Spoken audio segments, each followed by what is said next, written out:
gorgeous people, it's Amber. Welcome back to my channel. In today's video, I'm going to show you how I made this outfit from scratch. I normally do not make outfits from scratch. I'm always revamping existing clothes, but I saw these remnants at JoAnn Fabrics and I thought, oh, I really loved the rose one, and I thought, okay, if I can pair it with a fabric that maybe it shouldn't be paired with, it might look really cool.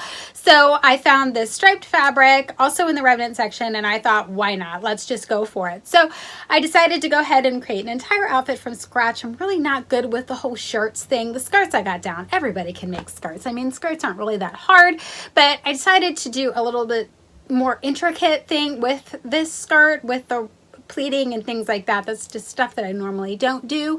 So I figured I would go ahead and push myself a little bit. Now, although the skirt did not turn out perfect, I was still happy with it. I still wore it to work. As you'll see in the end when I do my terrible modeling, I did wear it to work that day, and that's after I got home from work. So I was happy with it. People aren't looking at your clothes super closely, so just keep that in mind. I mean, nobody's going to look at your clothes and examine them up and down like a judge on Project Runway. So just keep that in mind when you're making your clothes. Nobody's going to notice if there's very small flaws in your clothes. It's just something that people won't notice. So when you're making stuff, just keep that in mind. So without further ado, let's get into the video. Okay guys, materials for this DIY can be found in the description box below. We're going to start by cutting a piece of fabric big enough to do the top part of the skirt. Right here I'm just leveling everything out. Because it was a remnant, it was cut a little goofy, so I'm just trying to level it out as best I can. And then I'm going to take a skirt that I know fits me well and use that as my template to make this top part of the skirt. So I'm going to sit it on top there, and I'm going to cut around the skirt using a rotary tool, and I'm leaving a 1/2 inch to a 1/4 inch seam allowance all the way around. Now when I cut this, I realized as soon as I saw it that it was cut a little wonky. I don't know if it was the way the fabric was or what happened, so I just folded over again to level it out to make sure that it's somewhat the same on both sides. I know I tell you guys to not worry about this, but this one was really, it was really off, so I wanted to go ahead and make sure it was about the same on both sides before I went on to the next step.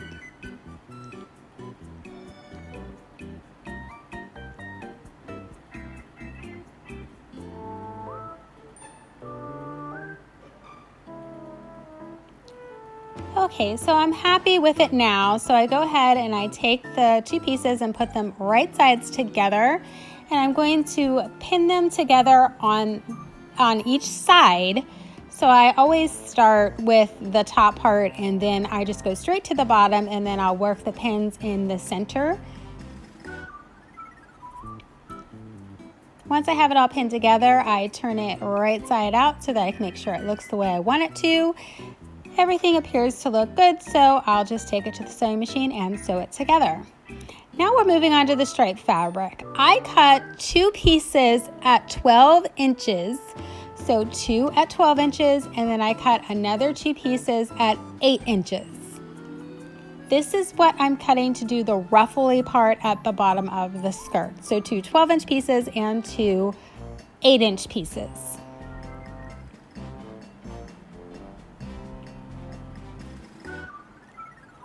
So now that I have all those cut, I take the top part is the 12-inch piece that I folded in half, so it becomes 6 inches.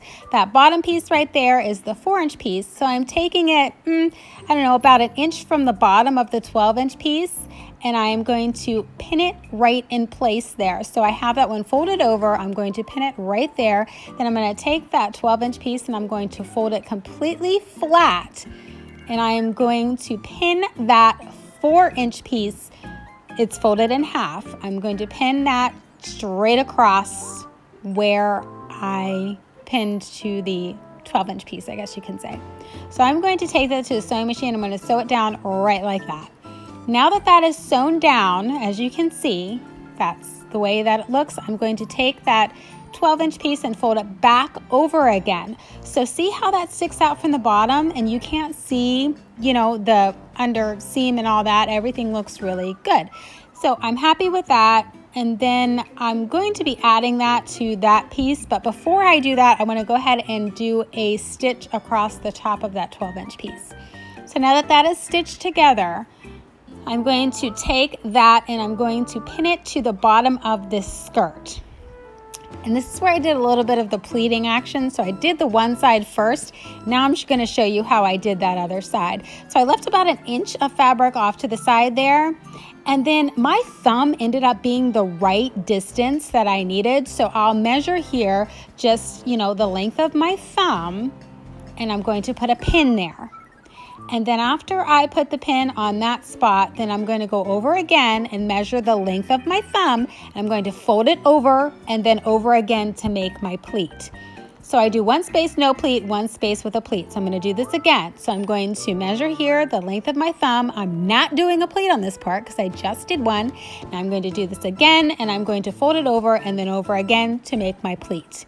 Again, I'm doing the length of my thumb. So it's no pleat, pleat, no pleat, pleat, just across till I get to the very end here, measuring with the length of my thumb. Now I'm going to do another pleat on this part, so over and then over again, then pin it to the bottom of the skirt there. And then when I get at the very end here, I have like a tiny little space that I ended up doing a little pleat at just to fill that space.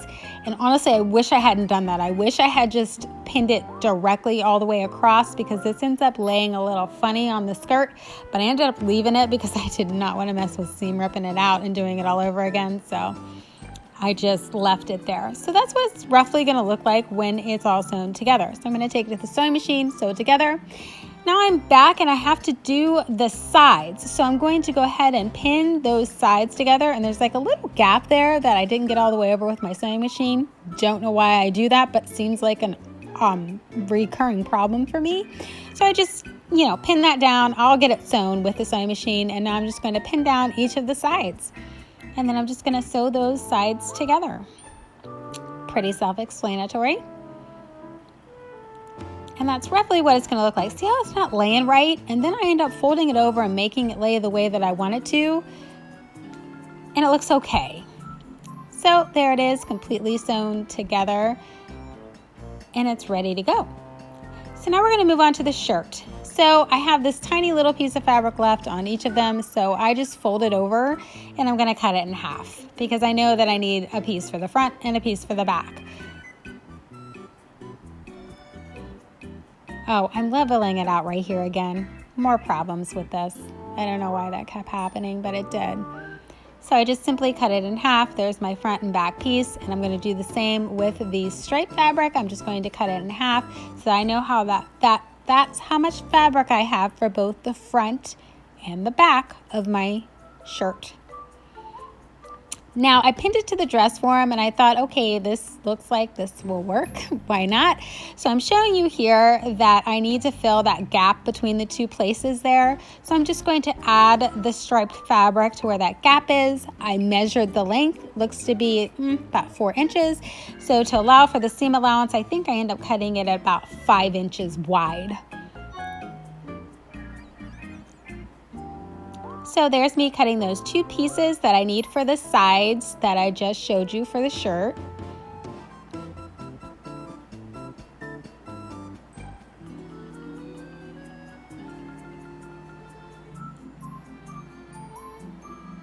So then I grab those 2 pieces and I'm just going to pin them all together.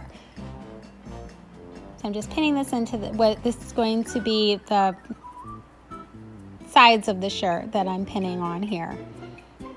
So once I get it all pinned together, I'll take it to the sewing machine and I will sew all of those sides together. Now they're all sewn together, so now I need to work on the bottom part of that shirt there. But first I decide I'll go ahead and cut my straps because I don't want to forget about those. So those 2 pieces that I just cut are going to be the straps of the shirt. So now I'm going to go ahead and just cut the remaining pieces in half because this is all I have to work with for the shirt. So that's going to become the bottom part of the shirt, the last 2 pieces I cut. I'm just showing you here, this is how I'm going to lay the straps on. They're roughly going to be like that, but of course I'll do a hem on those so that they're not raw edged like that. But this is roughly what my plan was. I ended up changing it. This happens when you're making stuff, so that was the original plan. So on the bottom here, I do end up doing a couple of pleats on the shirt, and I like how it turned out. I think it turned out really cute. So this is just me playing with that part of it, trying to decide what to do. Once I decided how I was going to do that part of the shirt, this is just me pinning down that side piece first. So I pin down each of the sides first, and I'm going to go straight to that other side and pin that side down.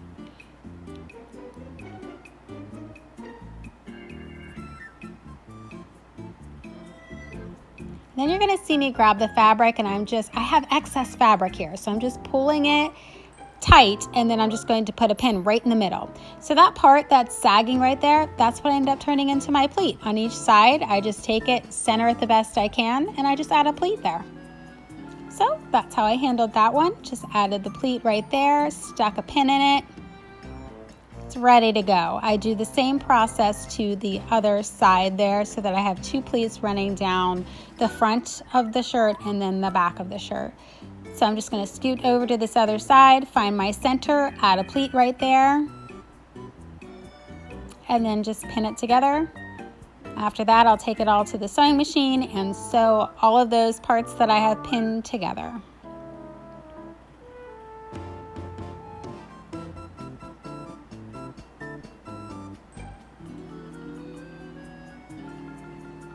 As always, turn it the right way out. See if you like the way it looks. If you're happy with it, sew it together.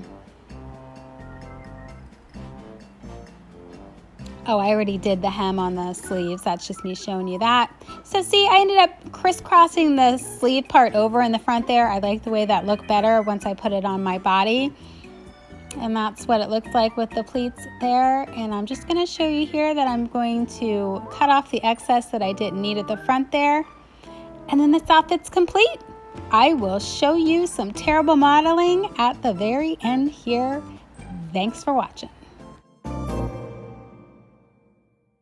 So there you go, guys. That's how easy it is to take a couple of remnants from JoAnn Fabrics or whatever your favorite fabric store is and turn them into a complete outfit for yourself. I hope you enjoyed this video. If you did, please hit that subscribe button, click the notification bell, like, share, do all those things to help other people find this channel. Thanks so much for stopping by to check this out, and I'll catch you next time. Bye!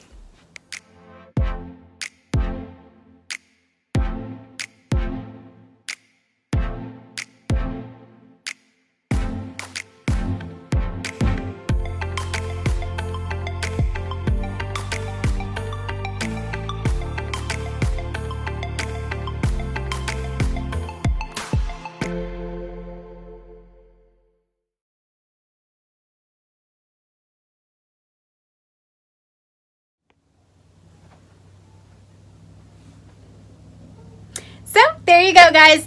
Why do I do that every time?